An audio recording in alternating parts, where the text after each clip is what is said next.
Coach Bihar के महाराजा Jitendra Narayan medical college अस्पताल के छात्रावास में एक छात्र का शव बरामद किए जाने के बाद सनसनी व्याप्त है।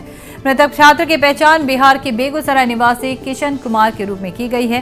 वह मेडिकल की पढ़ाई कर रहा था और चौथे सेमेस्टर का छात्र है। बीती रात करीब 8 बजे किशन का शव उसके छात्रावास के कमरे से ही पाया गया। पीड़ित छात्र के परिवार वालों का कहना है कि उसकी रैगिंग की गई, जिसके कारण उसकी मौत हुई। वहीं अस्पताल प्रबंधन का कहना है कि छात्र ने खुदकुशी की है। मेडिकल कॉलेज अस्पताल के प्रिंसिपल डॉक्टर निर्मल कुमार मंडल ने कहा कि छात्र के परिवार को इसकी जानकारी दे दी गई है।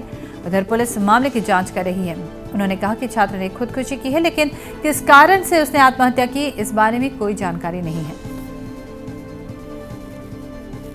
দেখুন কালকে এই যে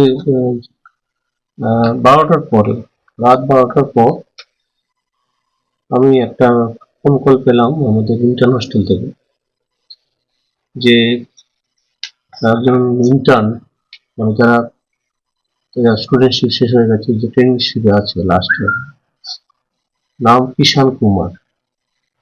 ওর বয়স মোটামুটি 26 প্লাস হবে, বেগুসরাই বিহার। তো ওকে ওর ঘরে সিলিং থেকে ঝুলতে কলিগ যারা তা দেখতে পেয়েছিল, ডাকাডাকি করেছিল, সম্ভবত সাড়া দেয়নি। হাসপাতালে তারপরে পাঠানো হয়েছে, যেখানে ব্লাড ডেথ ডিক্লেয়ার হয়েছে।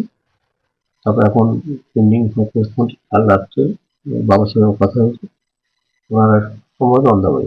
টোটাল ব্যাপারটা পুলিশের আওতায় আছে। আমার কাছে কোনো ইনফরমেশন সেভাবে এখনো আসেনি যে কোনো নোট পাওয়া গেছে কি যায়নি। আমার পক্ষে ব্যক্তিগতভাবে প্রচন্ড যন্ত্রণার কারণ এই কারণে যে একটি ছেলে 4.5 বছর কমপ্লিট করলো, করে তার ইন্টার্নশিপ আর 2 মাস পরে ও সার্টিফিকেট পাবে, মানে এমবিবিএস সার্টিফিকেট। তো তারপরে এরকম একটা ঘটনা, এবং এটা মানে ভাবা যায় না। পরবর্তী ঘটনা বাবা মার পক্ষে কিরকম ঘটনা বুঝবে।